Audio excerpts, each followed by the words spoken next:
Good morning, folks. Good morning. Well, here we are on the way to Foxton Locks. About an hour, I think, to get there. Something like that. 3/4 an hour. And after a lovely day yesterday, you can see I'm in my coat and hat and jumper. And unfortunately, not very good, is it? No, the weather forecasters once again got it wrong. It's been absolutely freezing this morning. Forecasted a bit of rain this afternoon. So we'll just see how much we can get done. Hopefully we'll get to Market Harborough. I think we should get through the locks, get to Market Harborough before any rain comes, and then decide what to do from there. So, an interesting morning up the locks. I've not been up them before. We're looking forward to it, aren't we? Yes, because this is all new territory. It is indeed. So, we'll be videoing the locks, and in the meantime, I'll concentrate on getting through this bridge, which is a bit narrow. Well, there's loads of room my side, just not much your side. Perfect. There, that's a lesson. Don't talk and film whilst you're supposed to be being the helmsman. So we're approaching Foxton Locks, as we can see, there's the sign, Bridge 60. Over 4,000 boats pass through Foxton Locks each year, making it one of the busiest spots on our 2,000 mile network. It's very popular. Loads of people come to look at this place. It's a very popular place for gongoozlers, as they're called, love watching canals. And I'm quite excited about it. Canal boatman walking his horse. That's lovely. Like that. So this is Foxton Locks. We're in next. And it's a lovely view. As I say, it's 10 locks, 2 sets of staircase locks. Look at that. Isn't that lovely?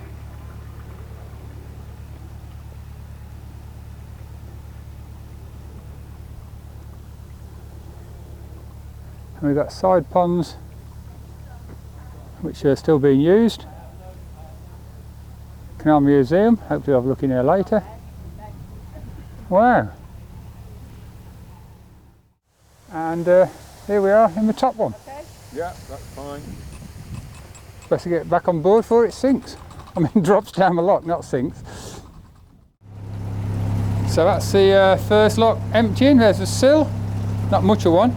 And if I just twiddle around here, you'll see the gates opening. And out we go from this lock into the next one. So here's the locks we're about to go down. We've come out the first one, so this counts as number 2. 5 in the first flight. They're just shutting the gates on the boat in front of us. Then we'll start emptying our one into that lock and we'll go down. Exciting stuff. So you get some idea of the drop of these locks. That is a huge drop down there.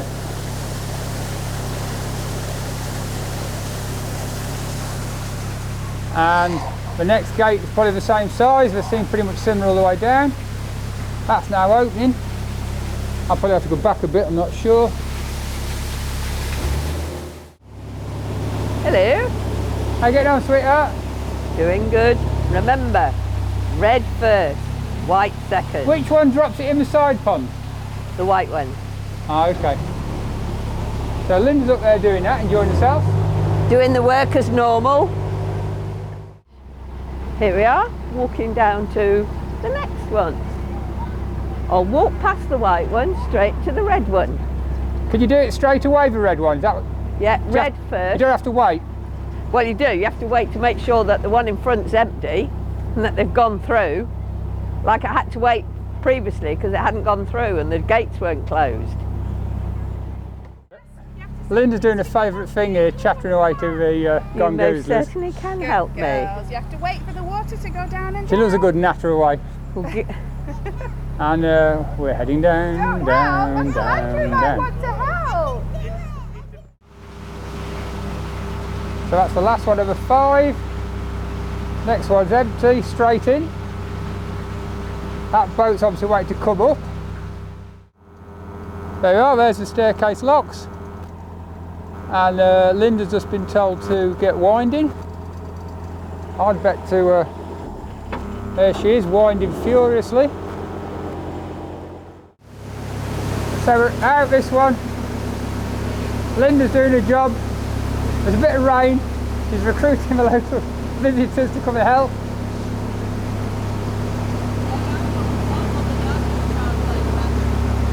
And probably got another 3 left, I think. Can't see from down here. Lynda gets the best view of the whole locks from where she is. Following the last one of the 10. Exciting stuff. Nearly empty. Just waiting for the gates to open. Lynda's wandered off to the right where we're going to have Market Harborough Arm, because there's a swing bridge and you need the key.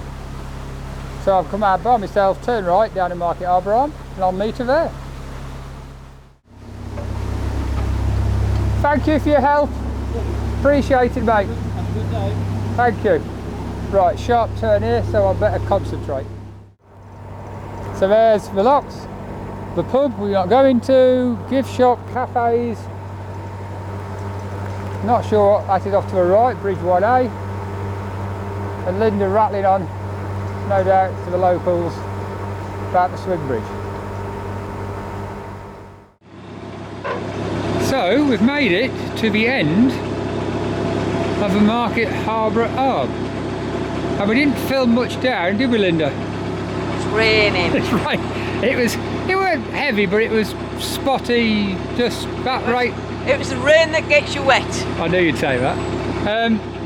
But it's just stopped recently, just as we're at the end here. So it's a lovely big wharf. There's some beautiful mooring just behind where I'm standing now.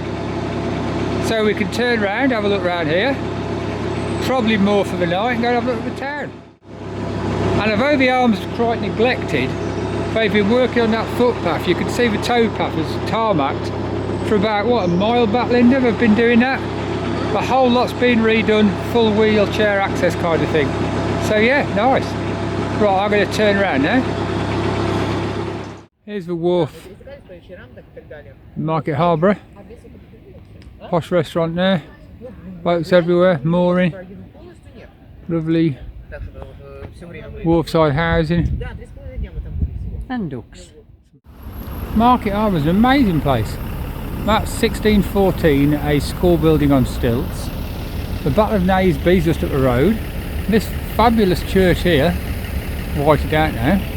After the final battle of the English Civil War at Naseby, 4,000 to 5,000 royalist troops were held in there as prisoners before being marched to London. And the wonderful sundial improved the time. What a place! Have a visit, folks. Well, we're moored up for the night. Had a lovely walk around the town. It's so pleasant, so nice. Highly recommended Market Harborough.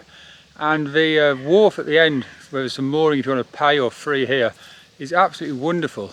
We had a lovely little mooring a bit closer, but unfortunately some guys just down the road started up a generator, got very loud music out, set up a barbecue on the towpath and started drinking and getting loud. So we moved. We're only a little way from the town now, and as you can see it's lovely here. I'll show you around. There we go. That's what it's like here. And up there too. Lovely, lovely place. Well, we got to Market Harborough, didn't we? Yes. And we had a lovely day. Very nice. Really lovely place to be. The town's nice. You enjoyed it, didn't you, walking down there? Absolutely. Lots of history about it. Interesting buildings, different things. Lots of shops as well. Yeah, it was an old school building on stilts from 1612 and... 1614. Oh, you're right. Oh, and then there was the corset factory. And of course, and the English Civil War, Battle of Naseby, just down the road. Where they bought all the prisoners and put them in the church. I didn't think the church was a prisoner base. No, they did, 4,000 or 5,000 prisoners. So we had a lovely day, and we moored up nicely now. It's a lovely little mooring, and tomorrow we're going back up the Harbour Arm and Market Harborough Arm and on towards Leicester. So, been a good day, and we'll have to see what tomorrow brings. So this is the kind of views we're getting down this cut. It's so nice. Lovely bridge. My lovely wife. And it is a bit overgrown in places, like you can see here. But it's still really nice, isn't it? Corn on the cob. Yeah, we tend to be in a dip all the way, so you can't see a whole lot of the surrounding countryside. But it is lovely, isn't it? And there's a prison, Gartree prison over there somewhere, and I'm trying to look out for it.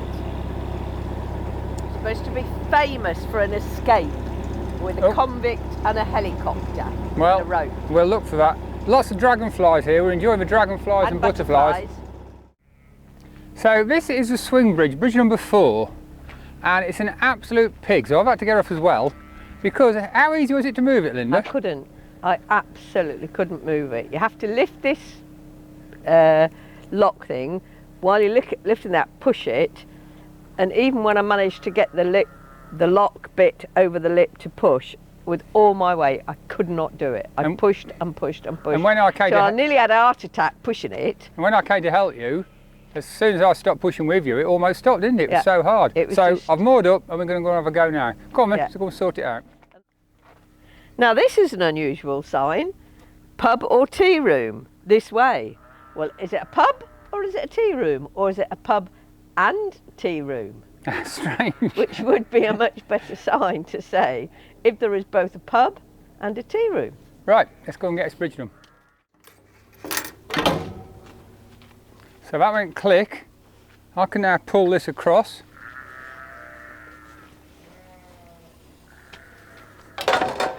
Make sure it clicks in. It did.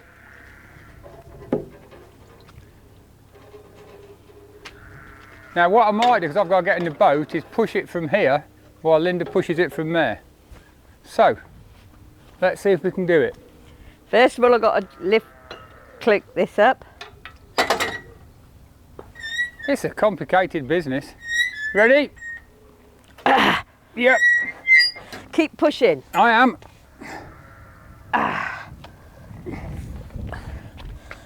Oh. Right. And don't stop pushing until I tell you. Right. Hold on. So that's the swing bridge open.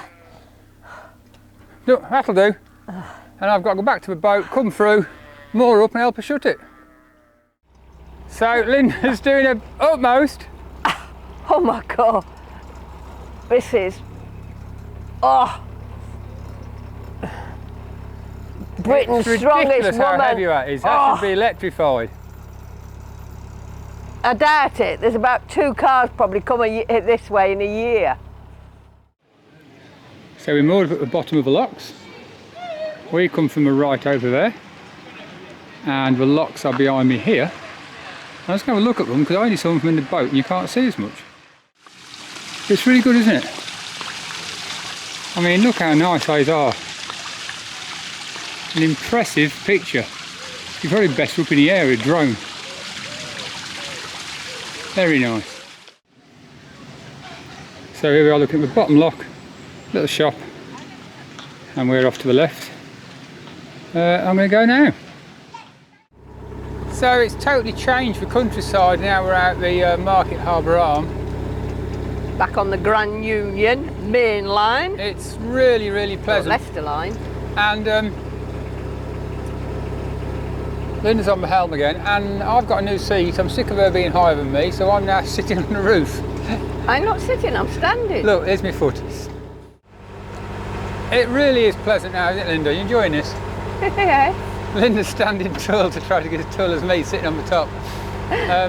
But you do get a lovely view up here. A lot of the trad owners do sit at the back on the roof because you have to stand up all day. A lot of them don't have seats like ours does. And so a lot of people sit on the top, and I need to put a foot place to put my feet, but it's nice. I think I'll be sitting up here a lot more. But anyway, the countryside, as you can see behind me, absolutely lovely.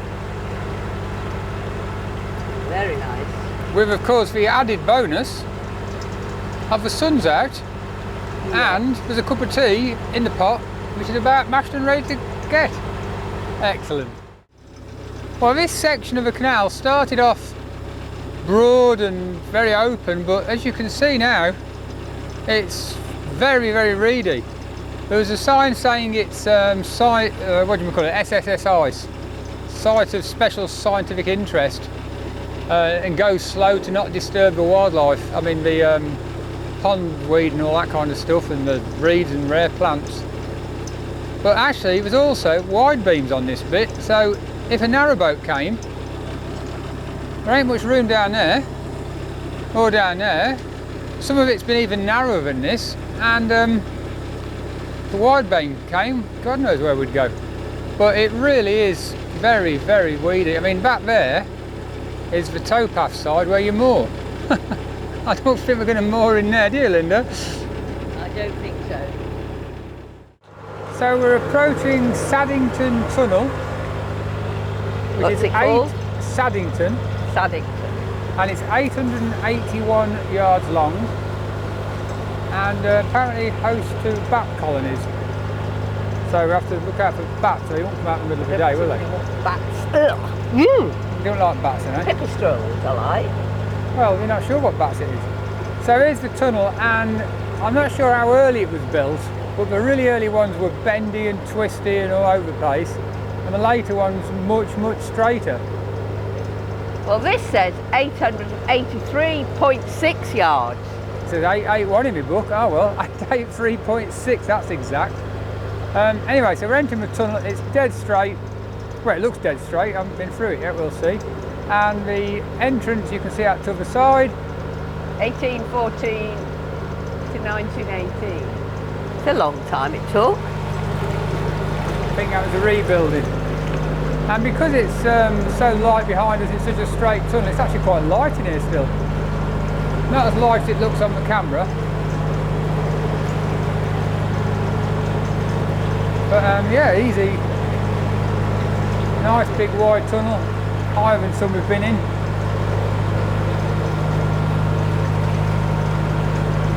No drips yet, set Lynda off shrieking. No bats either. Well, they might not have seen them yet. Don't run off. Right, although the camera perhaps doesn't show it, it's now getting really dark. Dark, dark, dark. Well, we've got about 100 yards left, and I can honestly say that's the most difficult tunnel I've ever steered through. It was dead straight, it was really quite light, but that was the problem. The sunlight coming in through this front entrance you can see now was absolutely dazzling. It was like driving into full beam headlights at night. Couldn't see a thing, could we, Lynda?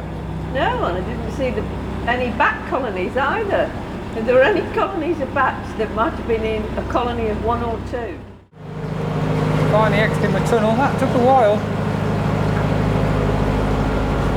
And we're back into a cutting. Daylight, as they say. Not surprising it's a cutting near a tunnel because it's saved the tunnelling. We are back to wide locks. Yeah, wide locks, the wide beam ones, 2 narrow boats. So this is the first of 5, I think, we got on this page, we're on our book. 5 in a row, 1, 2, 3, 4, 5. You have 2 very close together. Next one's just around a bend, I think. So we're just opening the one gate. How was it? Is it stiff, that one? No, that one was that side. This one's okay.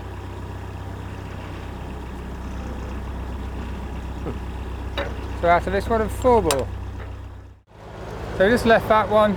Gates won't push shut all the way, but they should shut themselves. And oh yeah, couple of fishermen there. And just down here around this bend, I could see the next lock. I can't see it now, but I could do. And the sun's out, and it's lovely countryside. How it should be. So we're in the second lock, and apparently there's somebody waiting in the third one for us, a single boater. She's by herself, I think. So that's quite handy. Handy for her, handy for us. So Lynda will wait till they can open, undo one on the left. I'll go through a single gate, straight into one open below. That's Crane's Bridge, and that's the bridge after the last lock, which we've just left. doubling up really helps. Somebody coming up. The woman who was by herself, we let her go ahead while we shut the gates up. And now we've got a little while until we moor up tonight somewhere. So this is our mooring tonight. Very rugged, you hear the cows. And it's a beautiful little spot just after a bridge. And if you take that bridge, you go over there, there's a lovely footpath. And it takes you up to that church, which you may be able to see there, just in the distance. And off after that church, over the top of there, there's some cars glistening in the sun. There's a Foxton Rural Centre and various other things, which Lynda was desperate to get to, so we rushed very much quickly there. Most of it was shut, but it wasn't in the end. And best news about the rural craft place is there was a hairdressers. Lynda was able to nip in at the last minute, and they're giving her a wash and blow dry at the moment. I walked home while she was getting that done. She'll be a very, very happy person, because boat hair for a week, she didn't look that good. She don't mind me saying that. She'll come in with a big smile on her face. So a very good end to the day. We've moored up, perfect mooring. Lynda's got nice hair, and we're going to have a pleasant meal and a drink. Perfect. So I told you Lynda had her hair done and was feeling very happy. How are you feeling, Lynda? Very, very happy. I love it when I have my hair done. When I got the hairdressers, it's the best feeling in the world. And I must admit, I was extremely pleased with finding the hairdresser. The only reason that I could have my hair done is because, unfortunately, one of her clients hadn't turned up. So, good news for me, but bad for her. I'll put the details of her salon in the... Okay, we'll put in the bottom. At the bottom, because she was very good, and I'd highly recommend her. So, this is Lynda's new seating position. Okay. A chair on the roof of the boat. And I only bought one because he didn't buy. When I asked him, he said he didn't want one. Then when he sees me up here, he goes, "Oh, I don't want one on the roof." There's only one whole problem with this whole setup, Aid. What? The glass of beer's gone. Well, it's evaporated. On that note, we'll finish off for this evening and see what tomorrow holds. I hope it's as lovely today as today. Me too. Perfect today. Look at that sunshine. Oh, glorious.